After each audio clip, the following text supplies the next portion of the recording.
Welcome to the podcast, Jim. How you doing, bro? Awesome. Thank you for having me.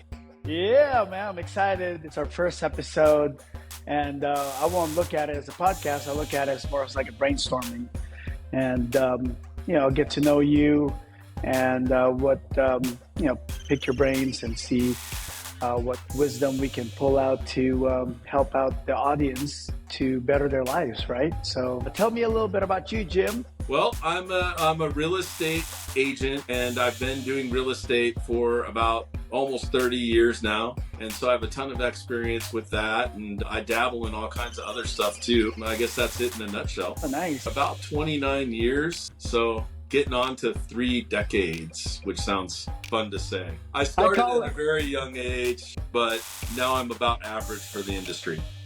Oh, really? What is the average? I believe the average is right around 50 to get started. Yeah. 50 years? Or 50 years old? Most people get started at around 50 on average. You kidding me? Yeah. That's a statistic I heard a while back, and I can't quote it directly. And so I can fact check that for you. But yeah, I believe that the average is right around 50. Wow.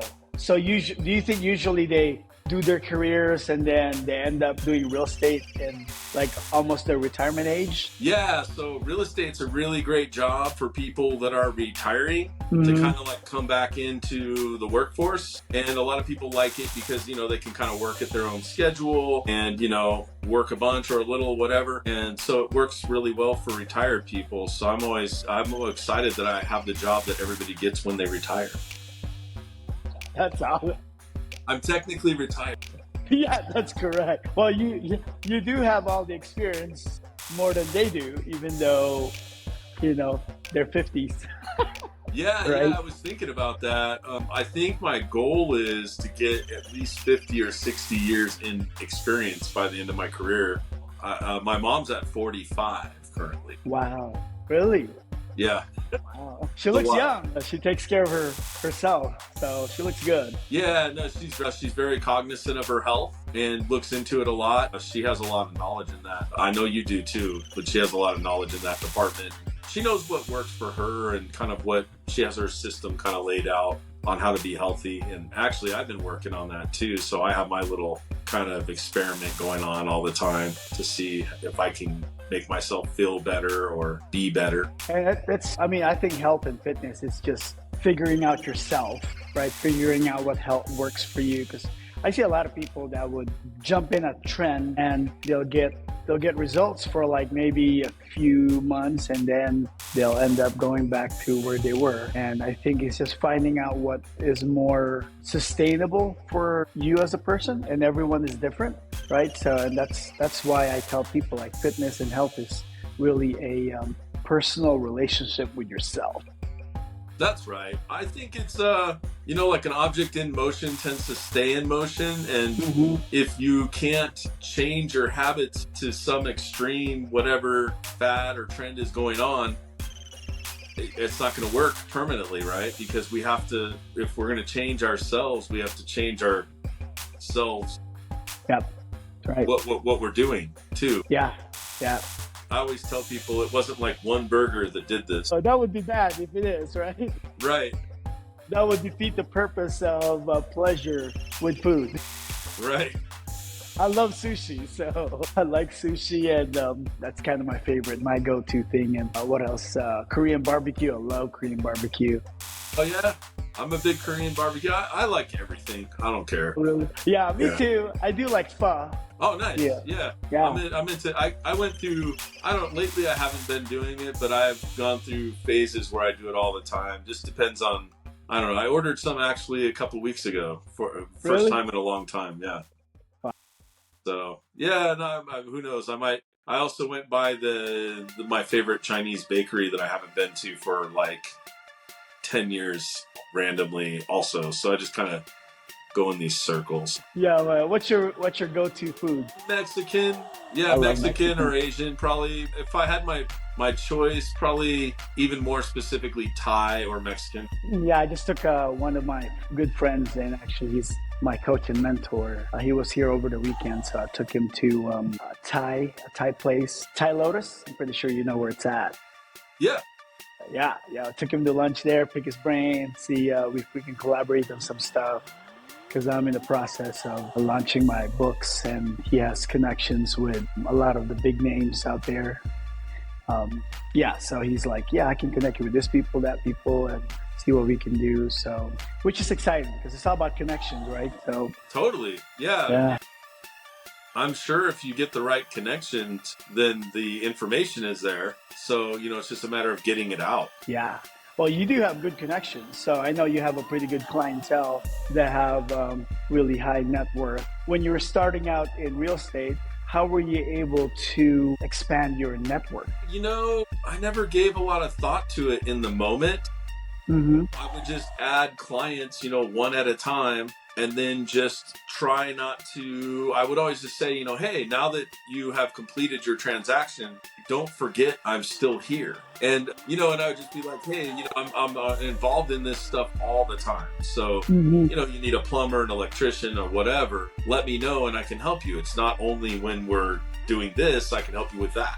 And so I kind of created sort of a network Mm-hmm. with all of my vendors, and then just by accident sort of put myself in the middle of it. And now a big part of the services I offer is to kind of connect people to my network, which is pretty extensive as far as house repairs, etc. And so when somebody needs something, I connect them to my network. Of course, if they need what I do, then I'm here. And I suppose that's kind of how it expanded mostly. But yeah, just one person at a time. That's how I expanded it. The hard, grueling, unexciting way. Just the normal, time in and beat the bushes and, go out and knock on some doors or whatever, sharpen up your sales skills. At the beginning, I had to do a lot more to get the same result. And now that I've sort of honed my skills, I can do a lot less, prospecting or looking for clients. I think that's just kind of the natural progression of sales, right? Yeah. You get better at it, and then you talk to less people and you get the same result. That's true, but I agree with you. But at the same time, I think an individual has to be figuring out their groove. So, you've been self-employed for a very long time, and for someone to maintain that independency, you must have a really good, skill set and very good discipline and mindset. Because most people would try to be self-employed, and next thing you know, they couldn't hack it because they have to pay the bills, and then they have to go back to W-2 work, which is nothing wrong with that, right? So, but what was your mindset and your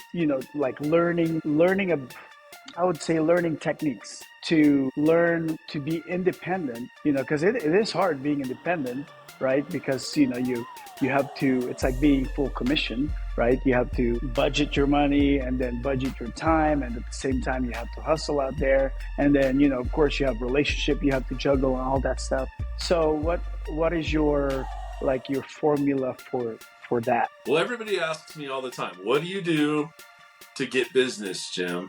And I think you touched on it right at the beginning. The very most important thing to do is mindset. Mm-hmm. Yep. Just be positive and be aware of your surroundings. Mm-hmm. And then you have to build your confidence. You have to do some transactions. The more transactions you do, the more confident you become. And then I think people notice that you're confident, Mm-hmm. and it just sort of snowballs. Mm-hmm. And that might be why it's a little harder to do your first couple transactions. You got to work at it, and it should take a little longer because you're learning some stuff. Mm-hmm. And so if you can learn those things, then the next time you can do it a little faster, and then maybe you can have more transactions going. Mm-hmm. But mindset is the number one. I would say number one of mindset is I'm just thankful for what I have. Every morning I wake up in the morning and I give thanks for the things that are going right. Mm-hmm. And if you can't think of that, then you have to just sit down with your journal and figure it out, because that's the start. Mm-hmm. And then I'll do affirmations, and then depending on my mood, I'll write thank you letters to people to give more thanks and just try to make somebody's day good. Nice. and then I start my day. And when I start my day, I'm basically just looking for what is it that I would do. Mm-hmm. I pretend that I'm the employee, Mm. and so like I'll write out what would my employee need to do today, Mm-hmm. and then once I go into employee mode, I just check those things off. Got you. So I try Nice. to separate the jobs Mm-hmm. and kind of time block it in and have a different hat during different times. Wow. And try to figure out, what's the most productive thing for my employee to do. Mm-hmm. And then I go, okay, now I'm employee. What I'm supposed to do what the boss said earlier, Mm-hmm. and I go out and do it. That's kind of my process, because I can't be subjective if I don't put on the boss hat and tell the employee what to do. So, and then further, I kind of like segment it out even further, and I'll put it into my phone or my CRM or whatever, and then that's telling me what to do. Mm-hmm. And then I've just made a commitment that like that's what I do. I'm going to do what's in my computer. And so when the boss puts it in the computer, then the employee does it. That's kind of my system. Wow. And where did you learn? That's an amazing system. So you start with mindset, and then you do a little task, which is affirmation, and then writing down some thank you notes to people. And then you switch into a business owner to employee mindset, and you write the task down, what you want. So you're thinking like different hats, like this person needs to do that person needs to do that. And then you put the script back, which is the mirror back to you, and like, you're the employee, you got to take care of this.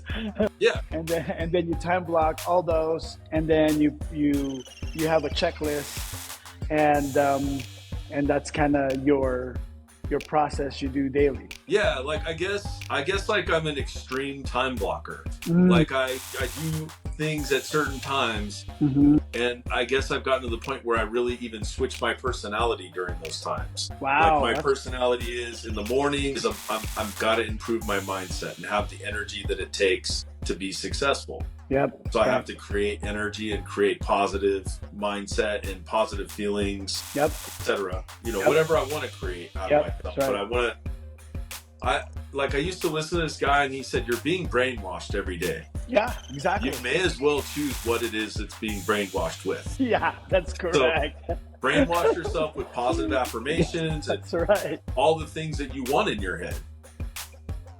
So I start out that way, then I time block into boss, and then I time block into employee. Yeah, And that's that's amazing. just the system that works for me, because I'm better at focusing than I am at doing a bunch of stuff at once. I'm just not a do a bunch of stuff at once kind of a guy. I'd rather just knock things off a list, Mhm. and I just think that that's a more productive way to work. Wow, that's good. So instead of multitasking, you focus on one thing and you finish it off and you do the other.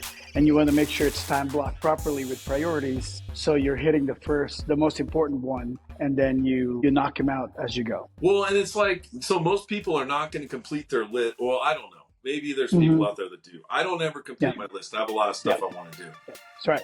So what I do is, like, have you ever seen like where somebody has a container and they put the rocks in first, and then they put the sand, and then they put the, then they finally put up the water, and all of it fits. But if you put if you put in the sand first, it's not going to fit. It's not going to work. No, it's not going to fit. So I just put, like, I have to do X, I have to do Y. That's right. So I like have to do the things at the top, like would like to do the things next, Mhm. and then I'll get to these things if I can after that.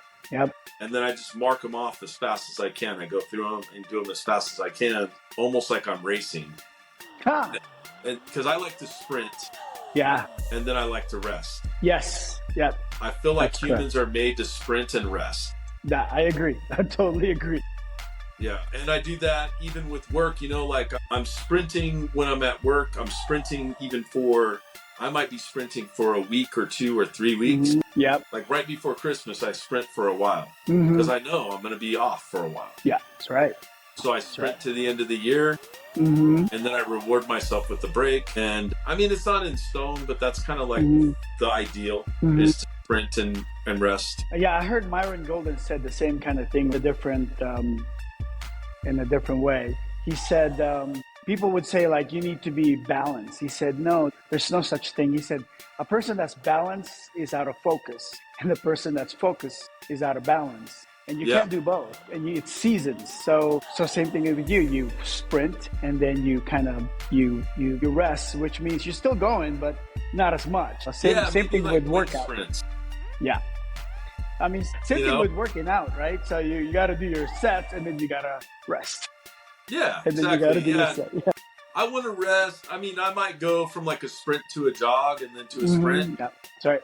Because I'm not turning down things that come up or anything like that. Yeah, But that's right. if I'm going to go out and do, because like to be successful, you have to do those stuff nobody likes. Yeah, that's true. So Yeah. if I'm going to go out and do the stuff nobody likes, I like to sprint to do it. I like to do it fast. Yeah, And then I like to rest and do the stuff that everybody likes. that's true. Yeah, that's right. And you don't have to do that much of the stuff Yeah. that people hate to get a benefit, because nobody does it because nobody likes it. Yeah, So you get a big, huge benefit from doing just a little bit. And that comes back to the discipline, like you were saying. You have to have the discipline to make yourself do the stuff you don't like, whether it's workout, whether it's prospect, whether it's follow up on calls that you don't want to talk to people, whatever. yeah. I just feel like the more you can make yourself do stuff that you hate, Mm-hmm. the more success you'll see. That's true. And if you do it fast, it doesn't hurt that much. Right. Or if you can distract yourself, like if you can, I don't know, like play a game while you're doing it. Like, instead of like running, I like to hike. Yeah. And when I'm hiking, I like to fish. Mm-hmm. And, and it's really just disguising an endurance sport. You're kind of brainwashing yourself, and you're gamifying it. Exactly. And I like to do the same thing a little bit with sales, like if I'm doing something that I don't like, I'll put out a big carrot for myself if I can hit the goal. Yeah. Whatever it is, I don't know, it depends on the day, like whatever I'm interested in that day. Yep. But I kind of, I make it into a little bit of a game that I can get something that I want, or, on rare occasion, if I do like these things for a while, I might even buy myself a gift, whatever, just kind of anything to get yourself moving in the right direction and creating action and momentum. Because I kind of believe, especially in sales, there's almost no way you can mess it up if you're out talking to people. Yeah, that's true. You can mess it up with one person, but you can't mess up the activity. Because I heard a great quote the other day. I never lose. I either win or learn. And I thought that's a great quote. And when you come, when you're out trying to sell something or whatever, if you don't sell it, you should learn the lesson. Yeah, that's right. Whatever lesson is there. Yeah, that's right. Yeah, because you can't learn the lesson without doing it. Yeah, and you can do the thing and lose and not learn. Yeah. And that's the worst. That's the worst. Yeah. If you can learn from your God. mistakes, and I've done it so much where I experience the same pain over and over and over again till I learn it. Yeah, that's right. And sometimes you just have to learn it the hard way, as they say. There's this quote that I kind of came up with. Mistakes and failures does not define you, but if you learn from it, it can refine you. So we do have to keep learning, from our mistakes, or else it's the worst. You're just wasting your time, because working hard in the wrong thing is, you're just going to get tired. Right. Well, it's like Warren Buffett says, just every day try to go to bed smarter. I like that. I like that.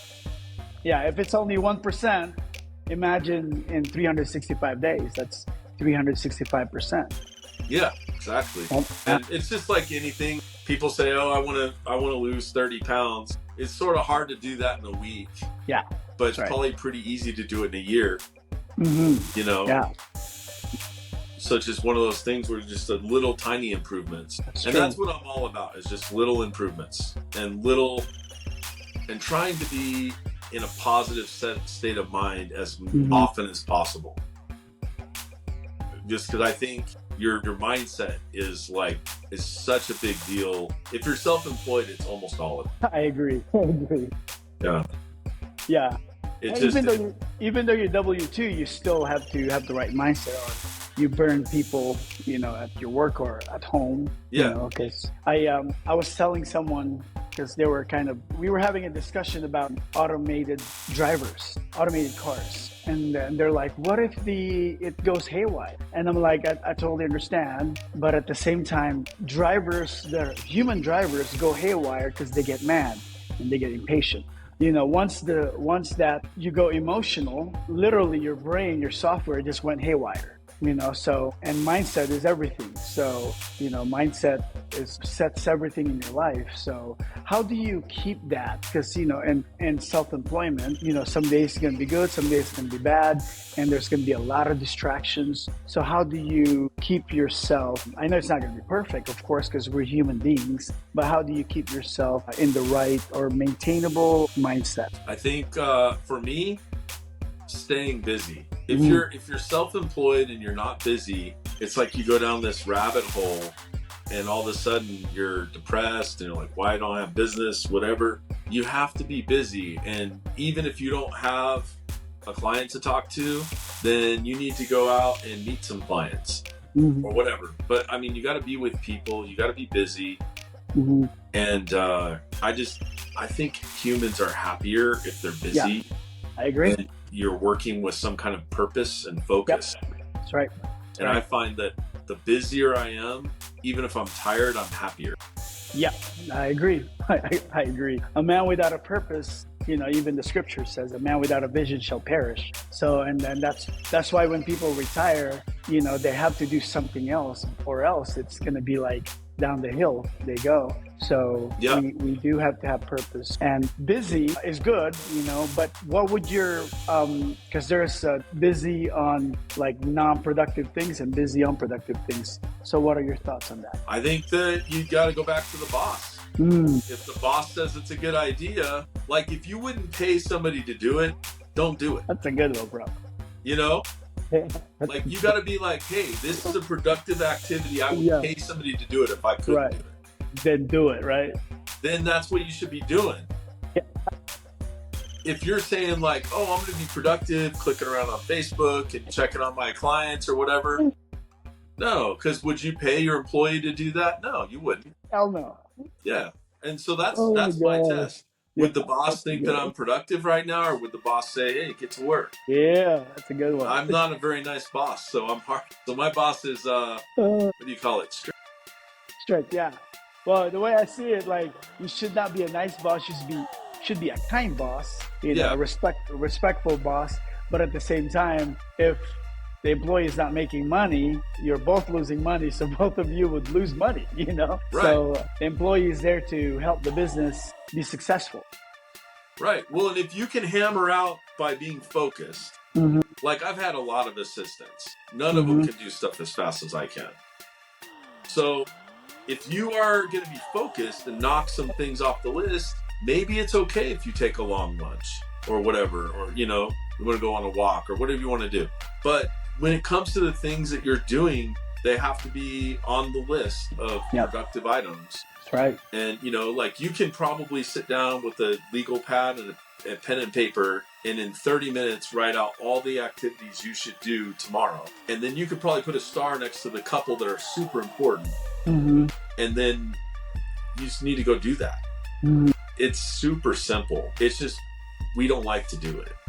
And especially if you're your own boss, if you're self-employed, everybody thinks, oh, I'm going to be my own boss. I'm going to do whatever I want, go to lunch for 4 hours and take, 6 days off a week. But reality is, if you're going to be your own boss, you better be willing to work 6 days a week. Yep. You better be willing to work overtime every day. Yep. Every day. Yep. And you better be willing to work harder than you did before because, your life's on the line. Yep. That's the way I look at it. I mean, I don't have a second choice though. Yeah.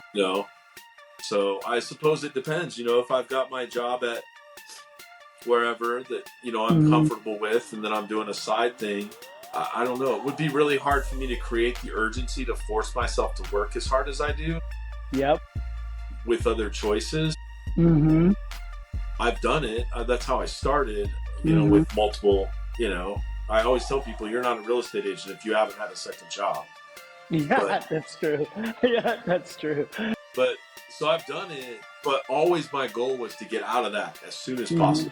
Yep, that's right. And so, and so you got to be motivated, and you got to have a goal. Mm-hmm. And it can't be just like, I want to make extra money. Yeah, that's correct. You got to have like a specific measurable goal with specific measurable tasks to accomplish the goal. Yeah. And then you can do the tasks, and then you can control what you can control. Yeah, that's right. And if you're controlling what you can control, you'll be happier. Yeah, that's right. If you go out and let's say like you're like how I used to be, and you want to go knock on, enough doors to talk to 45 people today. As soon as you complete that, like, mission accomplished, you can be happy. Yeah. You can go and, kick off your shoes and watch the Flintstones or whatever, But it's, if you don't, then you're going to beat yourself up all day. You got to set a goal, a realistic goal that you're really going to do, and do it. And be consistent. Yeah. So what would you tell, because I hear this all the time, people will be like, I want to be self-employed so I can do whatever I want. I have free time, or like, I want to do my own schedule. And what would you tell those people that, think that is going to be easy? They just wanted to do their own thing and be self-employed, not thinking the cost of, working more and, doing more. Go ahead. It is easier in some ways, but it's a lot harder in most ways. And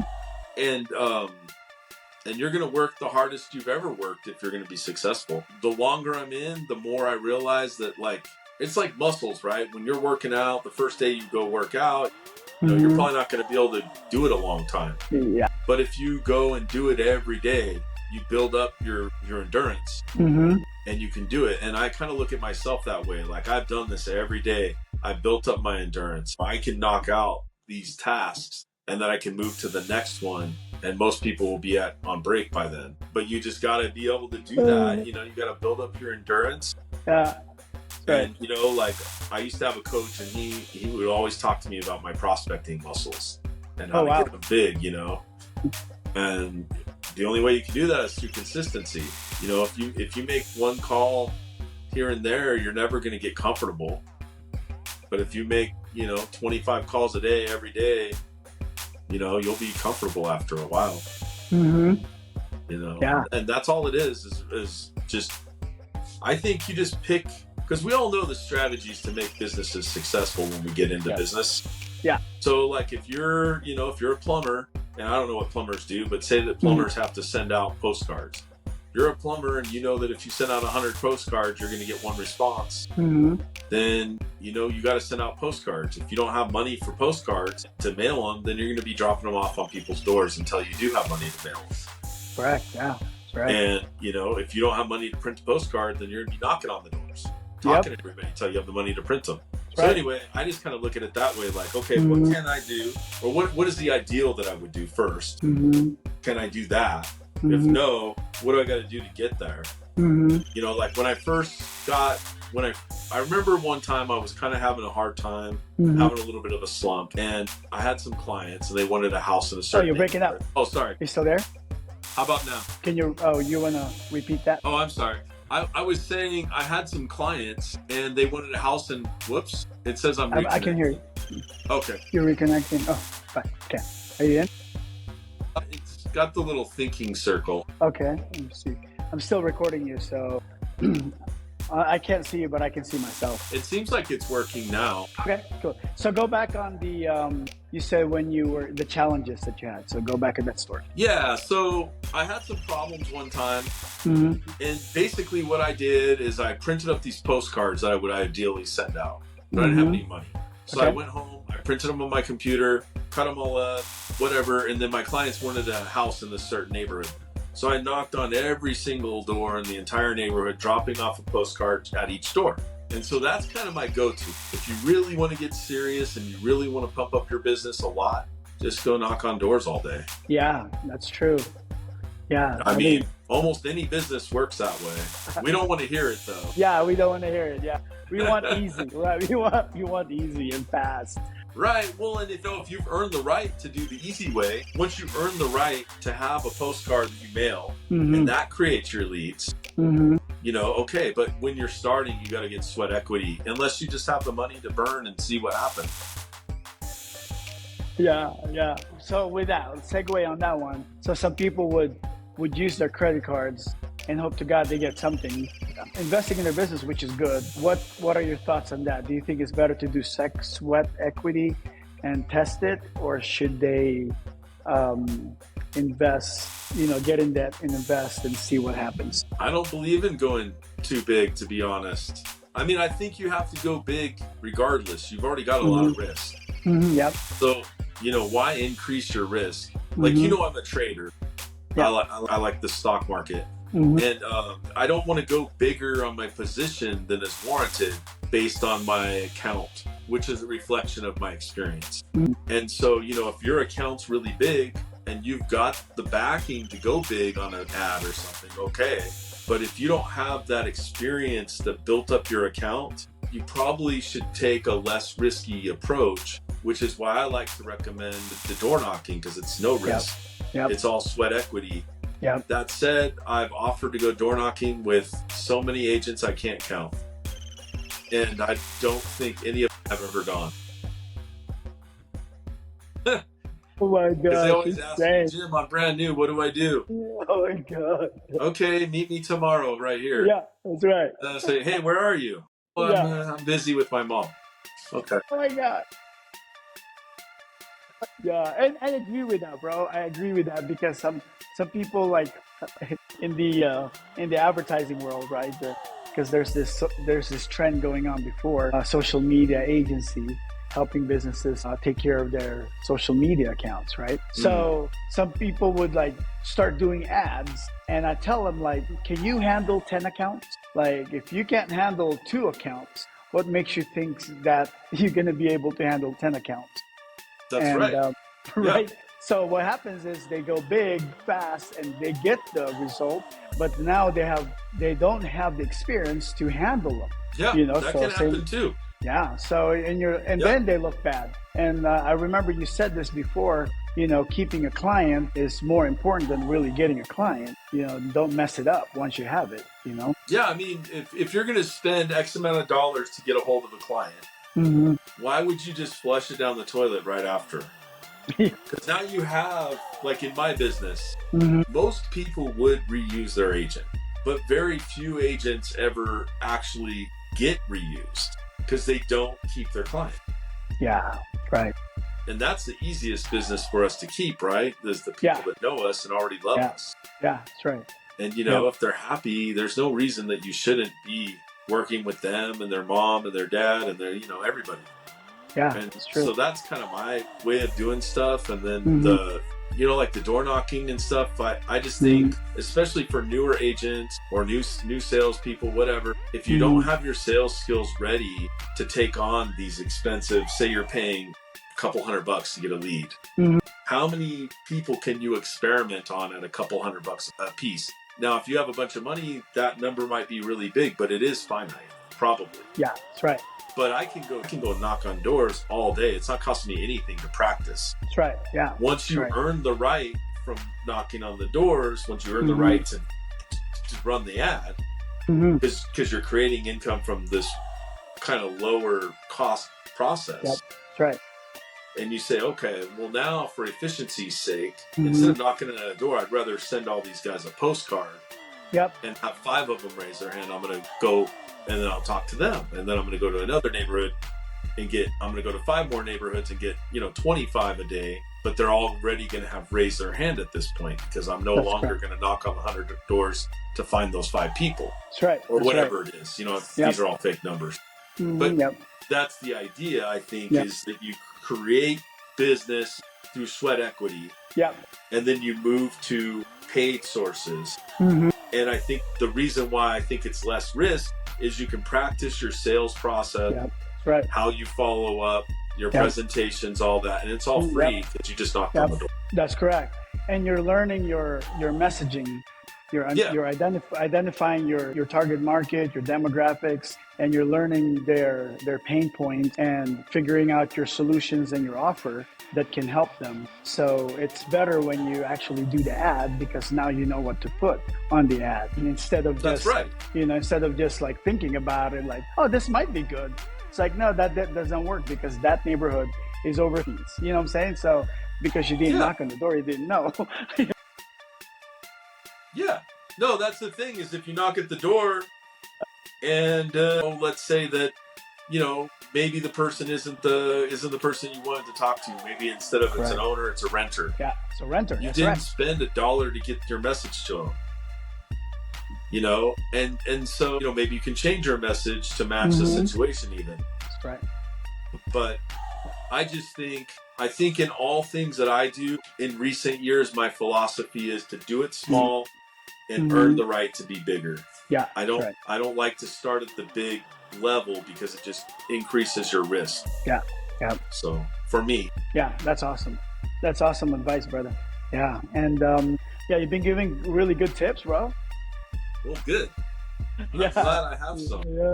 Yeah, you're dropping some bombs, man. Helping out people that want to go, self-employed, either it's real estate or whatever else, that because we see a lot in social media or YouTube, on the internet, and they paint the picture that it's going to be easy or simple or whatever. But ultimately, it's really good to pick someone's brain that's been doing it for a long time.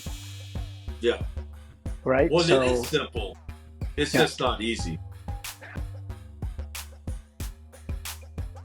But I mean, sales is simple. I think it is. Because everybody's just looking for, if you're talking to somebody who might need what you're selling, then they just have to not hate you. In most cases, they don't even really have to like you that much. They just have to not hate you. And they have to trust you. Yeah. But anyway, there's that. And then, I mean, there's just not a lot. Sales is a very simple business. I think that there's a lot of nuance to it. But I also think, especially in real estate and probably a lot of types of sales, if you're not good at it, you can just increase the number of contacts that you make. And if you make enough contacts, it almost doesn't matter what you say. And then you can increase your skills and reduce the number of contacts you have to. Yeah. So with that, let me segue into this, because I think everybody knows that they need to, make phone calls, more work to hone down their skills and practice. But I think what people are having issues with is knowing and then doing that. They look at the phone, or they look at the street, knocking on doors, and then all of a sudden they're like, I don't know if I can do this, because I think sales and business is really a mind game, right? So what advice can you give them from that point of, I said, impact, to make that contact, right? Right. Simplify it in your brain, because the drunk monkey's holding you back. You've got this monkey in your brain that's drunk. He's like wrecking everything, throwing bananas all over the place, so you're slipping. And you're like, you're completely getting destroyed by your brain, because honestly, it's nothing. Like when you knock on a door or you make a phone call, it's nothing. Like, it's a great job. You're just walking around out in the fresh air, talking to people. Most of the time when I knock on a door, people are too nice. And it's hard for me to get away from the door, and I gotta go make a few contacts today. Can't hang out with you and have dinner. But literally, that's my biggest problem, is everybody's like, oh man, come in, let's barbecue or something, have a beer. You know what I mean? Like, it's like you could spend your whole day with like 3 of them. Yeah. But you gotta make 25. That's the problem for me. So I think if people are getting hung up on it, they're thinking the opposite. Like, somebody's gonna answer the door and they're gonna hate me, they're gonna scream at me or whatever, which is, I mean, I've done door-to-door sales most of my life, off and on. Nice. Somebody's probably been negative at the door like 3 times in like 40 years. Yeah. Like, I started doing door-to-door at 15. Wow. And literally maybe 3 times in my life that somebody's been negative. And nobody's ever like gone crazy. It's always just been like, something stupid like, go get another job or something. I don't know. Whatever they say. Yeah, yeah. They're just mad. They're just Yeah, mad they're at their just life. they're just mad Yeah, in general. They're in probably not general. even mad at you. Yeah, that's correct. They're not mad at you. No. Yeah. And when they're Yeah, saying no, they're not saying yeah, like, no, I hate you. They're yeah. saying, That's no, right. I don't need your Yeah, product right now. yeah, yeah. Or I'm busy right now. And you should be just as offended as the Doritos whenever somebody passes by and goes to carrots. You Yeah, know, look, that's right. I'm trying to be healthy right now. Doritos, I just don't need you this week. Yeah, You know, yeah, but next week maybe. yeah, You yeah. know, Maybe. and so that's all it is when they're ready. You have this product, and when you're doing stuff like door to door or phone calling, most of the time you're playing numbers, right? Like most of Uh-huh. the people don't need you. Yeah. And you're not trying to like onboard every person. Hmm. You're trying to sift through and find people that are going to be exciting for you to talk to. Right. Yeah. So you're going to sift through all the people that are not doing anything Hmm. and find the, 2, 3, 4 that are, Hmm. and then you're going to hang out with them, because we're not going to repeat the same process every day. We're not going to like call through a bunch of people that are never doing what we want to do. Yeah. We're going to call through a bunch of people and filter them down into a funnel. Like that's Yeah. the whole sales funnel deal. That's right. And you have to take all the people and make them into some of the people and then make them Mhm. into better, Yep. and sift them down. And then it's exciting to make your calls, because when you have a list, like in my list, Hmm. if I have a list of 10 people, like I've got a bunch of people. Hmm. Like I don't work with a bunch of people. Most of my people are just very serious. Hmm. I've pared my list down to a very serious list. I know these people are serious. They're going to do something. These are the people I'm calling. Nice. The rest of them are filtered out, because you can't be excited calling back 200 kind of like whatever clients. No. You'll be way more excited if you call back 20 people that are dead serious about doing something in like the next 90 days. Correct. Yes. Yeah. And I can't motivate to do a whole bunch with, if you have a bunch, like people complain about bad leads, Hmm. like it's your fault. Why are you keeping the bad leads? Just throw them away. We don't need them. I know. They're I bad. know. I know. But everybody keeps them. For whatever reason, we keep the bad leads. You take it personal. Say, I was like, sit Yeah. down. The whole thing is you don't need the bad leads, so get rid of them. That's right. You know? That's right. Move on. Like, I weed my garden because I don't want weeds. I want to have my, Yeah. my peas or whatever I'm growing. Yeah. That's right. And if they're not growing into a fruit, Yeah. why keep them? Yeah. Yeah. So it's just That's gonna right. it's just gonna mess up your mind, and that goes Yeah. back to mindset. I don't like Yeah. I don't like negativity creeping into my mindset. So when I'm following up with my leads, I want it to be fun and exciting, and like I know I'm not wasting my time, Yeah. That's right. because I have a different process for identifying leads. And then I guess when my hat is on the identification side, Mhm. I'm in that mode of sifting. Mhm. Because I don't even really care about, I'm mostly just looking for somebody that would do something in the future. Mhm. And then I'm going to onboard them into my lead system, which is, again, like my strong and negative point. I just block everything. I I compartmentalize every process. And then I focus on that process during the time I'm working that particular job. Okay, nice. And I think we should, on our next episode with you, I think we should, if you don't mind sharing that process, your framework, and that would be actually probably helpful for people especially people who want to get in sales or get into business with them, for themselves, or people that's already in self-employed and trying to figure things out, because sales is sales, right? And Yes, learning- sales is sales. I mean, yeah, it's all the same. It's just like you're just helping people who need to get something. You're just helping them to get it. And you're just finding them because they're going to already need it anyway. You're finding them to help them get it. That's all it is. Yeah. And like, I'm not looking to talk anybody into anything. yeah, you don't I'm want that. looking to sort through everybody and find the people that want it. It's way harder to sell stuff to people that don't want it. It's painful.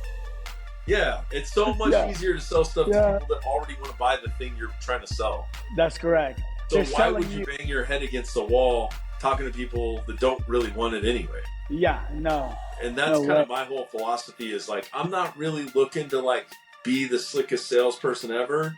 Yeah. I'm looking to find people that want to buy what I have. Yeah. So I like to kind of sift a lot of leads and then cherry pick the good one. Yeah. I like to have too many leads where I can't follow up with them. I can't follow up with all of them. So I'm just taking the best one. And because that's what's going to happen. If you have a massive lead generation system, you're going to have too many leads eventually. Yeah. And either you're going to get clogged up with leads and then you're going to start over where you got this big database of basically random people that don't even remember you anymore. Yeah. Or you're going to sift them down and go like, these are like the 20 people that I really need to be talking to. And that's kind of what I do is like, I just sift through them. I always have the good intentions of sort of doing something with all the ones that are like so-so, but really they can mess up my mental state. I don't like to mess with my mental state. I don't like to mess with my energy levels. Yeah, that's right. Yeah. I need to have lots of energy and be positive almost always, really to do any sales. Yeah, that's true. Yeah. And you gave a good point there. You're careful on dealing with people that can derail you. So that's why you have to sift through the leads and find out the right people that you really want to work with. Yeah, especially in the morning. You do not want to get derailed in the morning. I'm very careful who I talk to in the morning. I'm very careful where I go in the morning. Before like noon, I don't want to get into any kind of a situation that's going to turn me negative for the day. Yeah, that's right. Yeah. Yeah, that would be bad. Afternoon, it's probably like I have a billion things going anyway. And it's kind of like, things happen and you get stressed out, whatever. So that's why I just believe in the morning being perfect. Yeah, that's right. I like the morning to be perfect. The afternoon is for me to run around like a chicken with my head cut off. The morning is to be perfect. That's awesome. That's awesome, Jim. Appreciate you.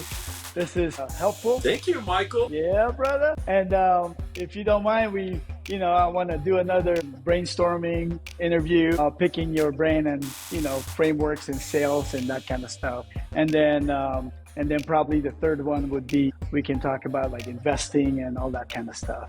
You down with that? It. I love all that stuff. It's my favorite. Yeah. That's awesome, bro. Appreciate you, Jim. My pleasure. Thank you. Yeah. And if what I can do is, if you have some, like, do you have any like social media or any place that people can reach you? I can be reached at nvhomestore.com.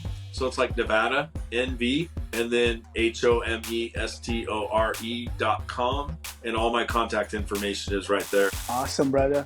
Well, we'll put it in the comments below. So sweet. Cool. Thank you. Awesome, brother. God bless you, my friend. I'll hit you up later. Thank you. Take care. All right. See you later. Bye-bye.